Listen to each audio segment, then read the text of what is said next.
দুই প্রেমিকের মধ্যে দূরত্ব অবশ্যই আসতে পারে, কিন্তু তাদের সিদ্ধান্ত দৃঢ় হলে, তাদের সংকল্প দৃঢ় হলে তারা আবার একে অপরের কাছে ফিরে আসবে, একে অপরের মান ভাঙিয়েই নেবে।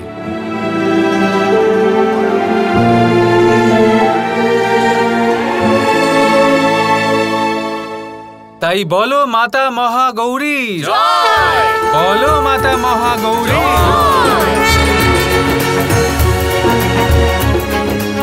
দাঁড়ান, এক মুহূর্ত দাঁড়ান। কাল নবরাত্রির শেষ রাত্রি, আর কালকেই আমরা জানতে পারবো যে এই নবরাত্রি মেলায় আমরা কত অর্থ সংগ্রহ করেছি। আর আমার সম্পূর্ণ বিশ্বাস এই ঋণ নিশ্চয়ই শোধ করব আমরা কালকেই মহাজনদের ডেকে বর্ষণাকে ঋণ মুক্ত করে দেব। আমি আমার রাজ্যে বর্ষণার উপরে কোনো দেনা রাখতে চাই না। আমি আপনাদের সবাইকে কথা দিয়েছিলাম যে আমি সব কিছু ঠিক করে দেব, আর কাল আমি আমার কথা রাখব। কাল থেকে বর্ষণা ঋণ মুক্ত হয়ে যাবে। রাধা রানী জয়, রাধা রানী জয়, রাধা রানী জয়। না রাধা, যাই হয়ে যাক না কেন, আমি তোমাকে কালই মহাজনদের অর্থ ফেরত দিতে দেব না। তার জন্য আমায় যাই করতে হোক না কেন আমি করব।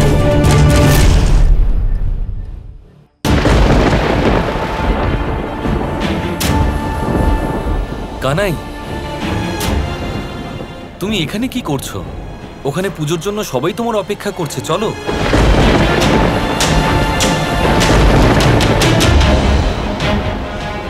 আর আজ এই প্রকৃতি এত চঞ্চল আর বিচলিত কেন মনে হচ্ছে? কারণ এক মহামূর্ত আসতে চলেছে দাদা, যার আগমনে প্রকৃতিও ভয় পেয়ে গেছে। তার মানে? অর্থাৎ এবার হয় রাধার অহংকার ভাঙবে, নয় রাধা নিজে ভেঙে পড়বে। আর এই সিদ্ধান্ত স্বয়ং রাধার হবে।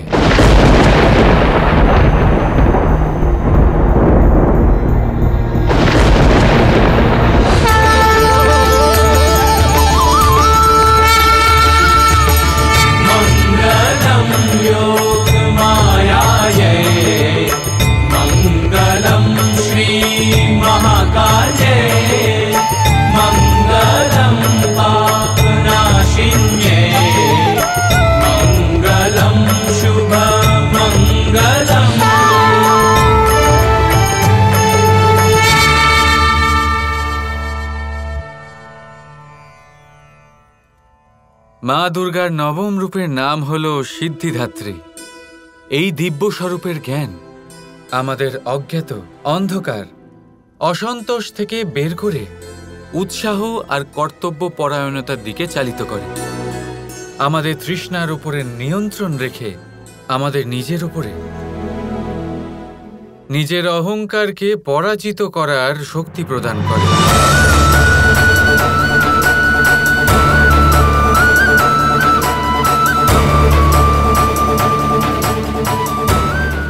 তাহলে বলো মা সিদ্ধিদাত্রী জয়, বলো মা সিদ্ধিদাত্রী জয়।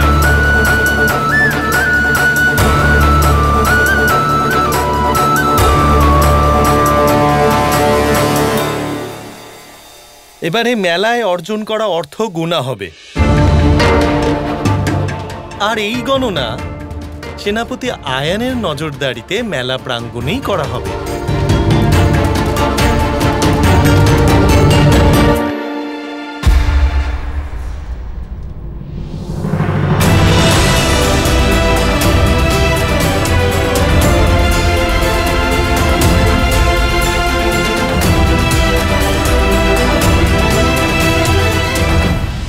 চলো কানাই। না দাদা, এখনো আমার যাওয়ার সময় হয়নি।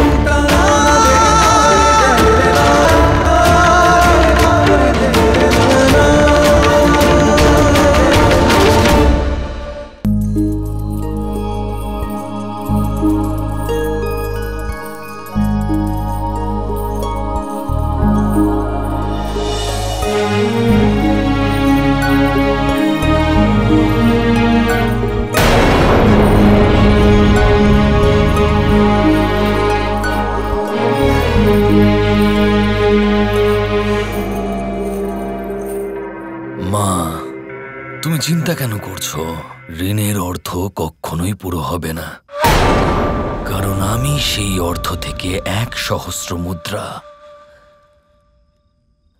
আগেই চুরি করে নিয়েছি।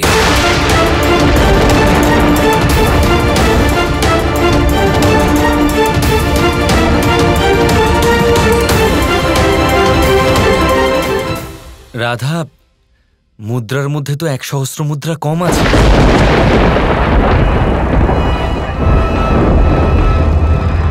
কিন্তু এটা অসম্ভব। আমার আন্দাজ অনুযায়ী আমরা ঋণের থেকেও বেশি অর্থ সংগ্রহ করেছি। হ্যাঁ, তাই তো।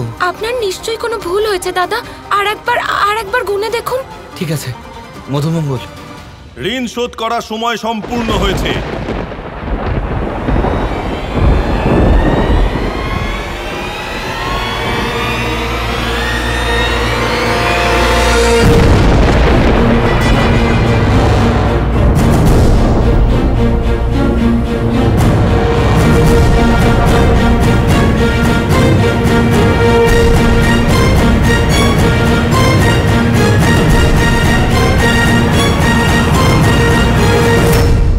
আশা করি আমাদের অর্থ তৈরি আছে।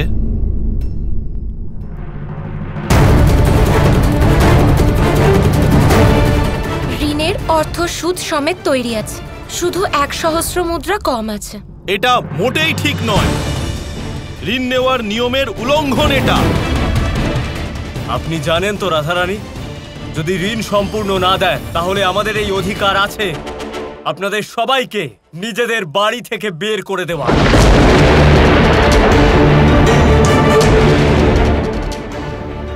এমন বলবেন না, কোনো উপায় বলুন। ঠিক আছে, যদি আপনি বলেন তাহলে তাই সই। আপনাদের কাছে একটাই পথ বাকি আছে। বৃষভান বাবু, আপনাকে আপনার পাগড়ি খুলে আমাদের পায়ে রেখে ক্ষমা চাইতে হবে।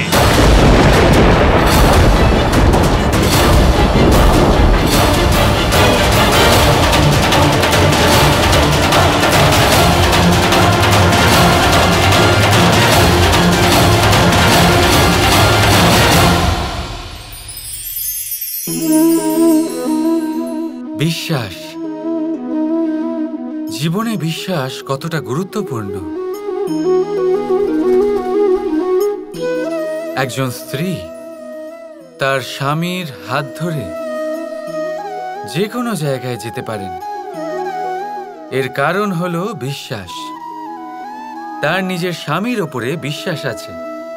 যখন একজন মা তার ছোট বাচ্চাকে কোলে তুলে হাওয়ায় ওঠায়, তখন সেই বাচ্চা ভয়ভীত হয়ে যায় না। তার কারণ হলো বিশ্বাস। তার বিশ্বাস আছে যে তার মা তার কিচ্ছু হতে দেবে না। এক বৈদ্যের দেওয়া ঔষধ সন্তান কিছু না বুঝে শুনেই খেয়ে ফেলে। সেই বৈদ্যের জ্ঞানের বিষয়ে তার কোনো ধারণাই থাকে না। শুধু নিজের পিতার উপরে বিশ্বাস আছে যে তার পিতা তাকে খারাপ কিছুই দেবে না। যখন এই সংসারের প্রতিটা বন্ধন বিশ্বাসের ওপরে দাঁড়িয়ে আছে, তাহলে কেন এই বিশ্বাসকে আমরা জীবনে আনতে পারি না? আপনি নিজেই দেখুন, এই বিশ্বাস নিজের জীবনে এনে দেখুন, সবকিছু আরো সুন্দর হয়ে যাবে। তাই ভালোবেসে বলুন, রাধা রাধা। এবার ক্ষমা সেই চাইবে যে নিজের শপথ পূরণ করেনি। যদি কেউ এখানে আপনাদের থেকে 10 দিন চেয়ে থাকে, তবে সে আমি শপথ না পূরণ করার অপরাধ করেছি, আর সেই জন্য আমাকেই ক্ষমা চাইতে হবে।